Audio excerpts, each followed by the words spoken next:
નમસ્કાર દર્શક મિત્રો, આપ નિહાળી રહ્યા છો તાપી મિત્ર ન્યૂઝ ચેનલ। તો હવે નિહાળીએ સમાચાર વિગતવાર।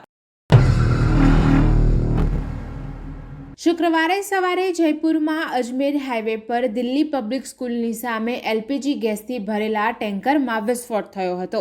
આ અકસ્માતમાં 8 લોકો જીવતા ભૂંજાયા હતા અને 35 લોકો દાઝી ગયા હતા। ટેન્કરે ટ્રકે ટક્કર મારી હતી। ટેન્કરમાંથી બહાર આવ્યા બાદ ગેસ 200 મીટર સુધી ફેલાઈ ગયો હતો અને અચાનક આગ લાગી હતી।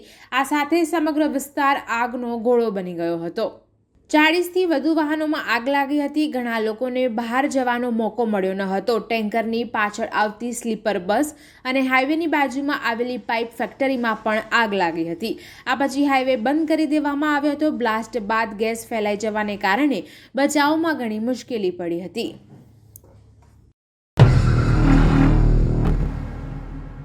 સુરેન્દ્રનગર જિલ્લાના વઢવાણ પીજીવીસીએલ પેટા વિભાગની કચેરીના નાયબ ઇજનેર ₹5000ની લાંચ લેતા ઝડપાતા ચકચાર મચી જવા પામી છે। જેમાં ખેતરમાં વીજ કનેક્શન મેળવવા માટે અધિકારી દ્વારા ₹5000ની લાંચ માંગવામાં આવી હતી। આ કામના ફરિયાદીના મોટા બાપુએ પોતાના ખેતરમાં વીજ કનેક્શન મેળવવા માટે નાયબ ઇજનેર પીજીવીસીએલ પેટા વિભાગની કચેરી વઢવાણ ખાતે અરજી કરી હતી। જે વીજ કનેક્શન આપવા માટેની કાર્યવાહી માટે ફરિયાદીએ પીજીવીસીએલ પેટા વિભાગની કચેરીના નાયબ ઇજનેર પરેશકુમાર વિઠ્ઠલદાસ પંચાલનો રૂબરૂ સંપર્ક કરતા એમણે કનેક્શન માટે ₹5000ની ગેરકાયદેસર લાંચની માંગણી કરી હતી। જે ગેરકાયદેસર લાંચની રકમ ફરિયાદી આપવા માંગતા ન હોય, જેથી ફરિયાદીએ એસીબીનો સંપર્ક કરતા ફરિયાદીની ફરિયાદના આધારે ગોઠવેલા લાંચના છટકા દરમિયાન આ કામના અધિકારીએ ફરિયાદી સાથે હેતુલક્ષી વાતચીત કરી લાંચની રકમ ₹5000 ફરિયાદી પાસેથી માંગી સ્વીકારી પોતાના રાજ્ય સેવક તરીકેનો હોદ્દાનો દુરુપયોગ કરી ઝડપાઈ જતા પોલીસે લાંચ અંગેનો ગુનો દાખલ કરી વધુ કાર્યવાહી હાથ ધરી છે।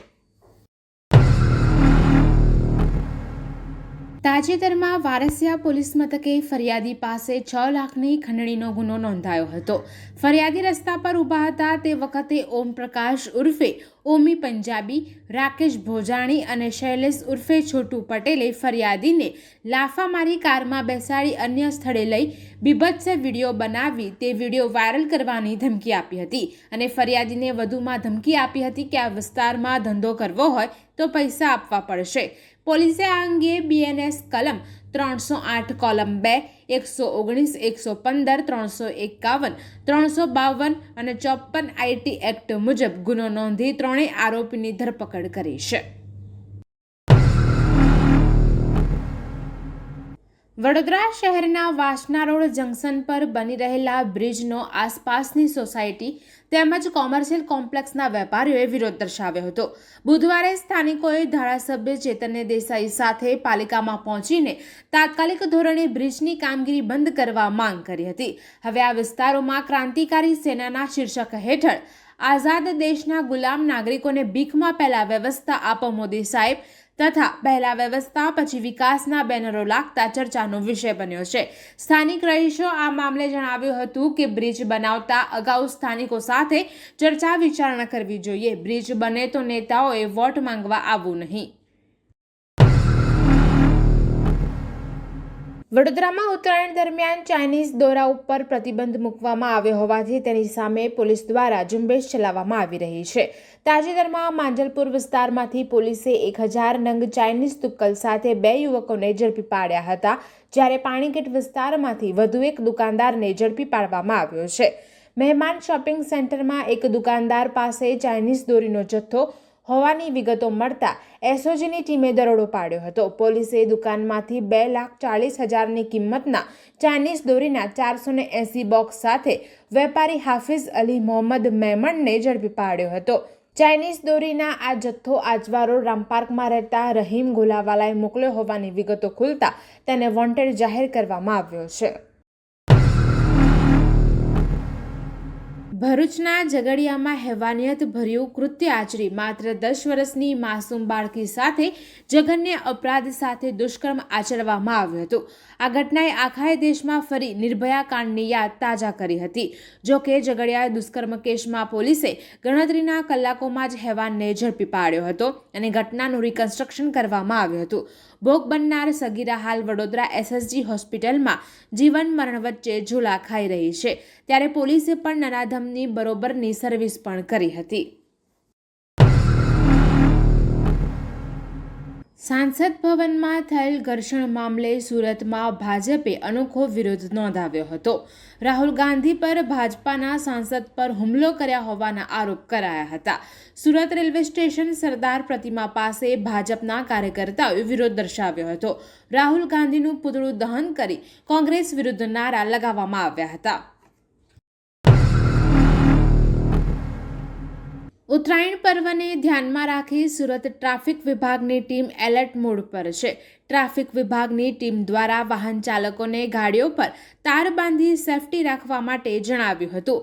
પતંગના દોરાથી બચવા માટે ટ્રાફિક વિભાગની ટીમ દ્વારા વાહન ચાલકોને રોકી ગાડી ઉપર તાર બાંધવામાં આવ્યા હતા.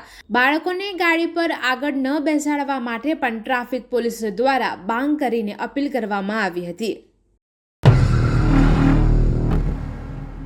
ઉત્તરાયણ નજીક આવી રહી છે, જેથી માર્કેટમાં હવે પતંગ અને દોરાનું વેચાણ ચાલુ થઈ ગયું છે. જો કે ચાઇનીઝ દોરી પર વર્ષોથી પ્રતિબંધ લાગેલો છે, છતાં પણ કેટલાક વેપારીઓ ચાઇનીઝ દોરીનું વેચાણ કરવાનું વિચારીને માલ મંગાવતા હોય છે. સુરતમાં ચાઇનીઝ દોરી મળતી હોવાનું વારંવાર ધ્યાને આવે છે, જેથી આ વખતે સુરત પોલીસે ઉત્તરાયણના પર્વ પહેલા જ મોટી કાર્યવાહી કરીને મોટા પ્રમાણમાં ચાઇનીઝ દોરીનો જથ્થો ઝડપી પાડ્યો છે. સુરત પોલીસે પ્રતિબંધિત ચાઇનીઝ દોરીના કન્ટેનર સાથે એક આરોપીની ધરપકડ કરવામાં આવી છે. ₹11 લાખથી વધુની કિંમતના પ્રતિબંધિત ચાઇનીઝ દોરીના જથ્થા સાથે આરોપી અનિલકુમાર શંકરલાલ મીણાની ધરપકડ કરવામાં આવી છે.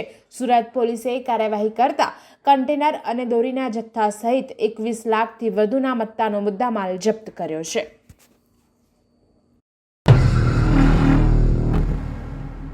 ગુજરાત પબ્લિક સર્વિસ કમિશન દ્વારા રાજ્ય વેરા નિરીક્ષક વર્ગ 3ની જગ્યા પર માટેની પ્રિલિમિનરી પરીક્ષા આગામી તારીખ 22 ડિસેમ્બર 2024ને રવિવારના રોજ યોજાનાર છે.